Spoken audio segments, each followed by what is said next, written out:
Hello, and welcome to Mental Health Monday, where we discuss advocacy, resources, and ending the stigma associated with mental health.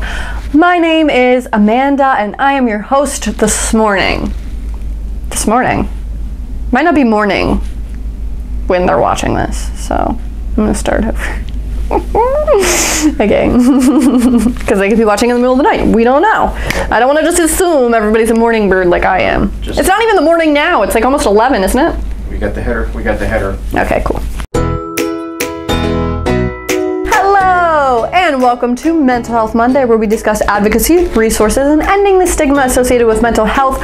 I am your host, Amanda. Excited to be here. Today, we are going to be talking about and discussing attachment styles, or the theory of attachment, or however you really want to describe it for yourself. So what exactly is attachment theory? According to Wikipedia, attachment theory is a psychological, evolutionary, and etiological theory concerning relationships between humans. The most important tenet is that young children need to develop a relationship with at least one primary caregiver for normal social and emotional development. The theory was formulated by a psychiatrist and psychoanalyst, John Bowlby, and then it was later expanded upon by Mary Ainsworth. What exactly is attachment? Attachment is really an affectionate bond or tie between a child and their caregiver, and usually attachment is created to form some kind of bond to make sure that the child feels safe, secure, and nurtured and cared for.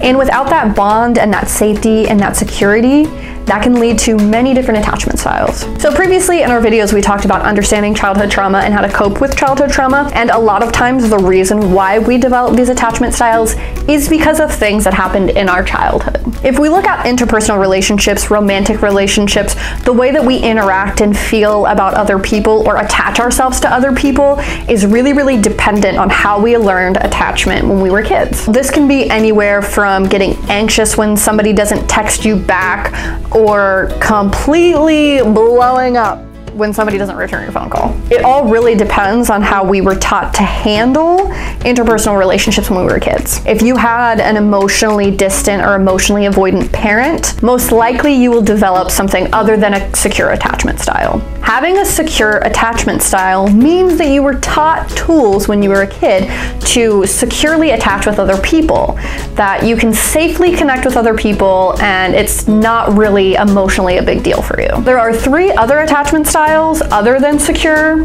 and we will actually be doing a follow-up video to this about those, but just to name them here and now, we have anxious, also known as preoccupied. We have avoidant, also known as dismissive. We have disorganized, also known as fearful avoidant, and obviously we have secure.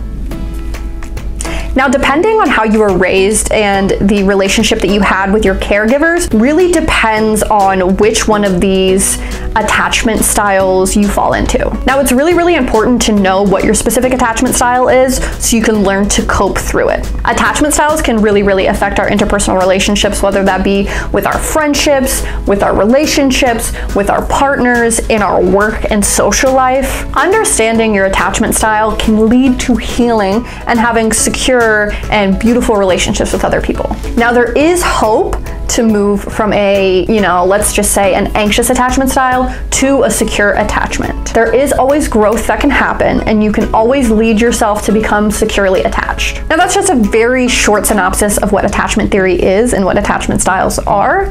So join us next Monday where we talk about each specific attachment style, how they develop, and some traits that might be associated with them. See you next Monday. Thanks for joining us. You're not gonna say goodbye? Bye. I thought I waved. I thought that was enough.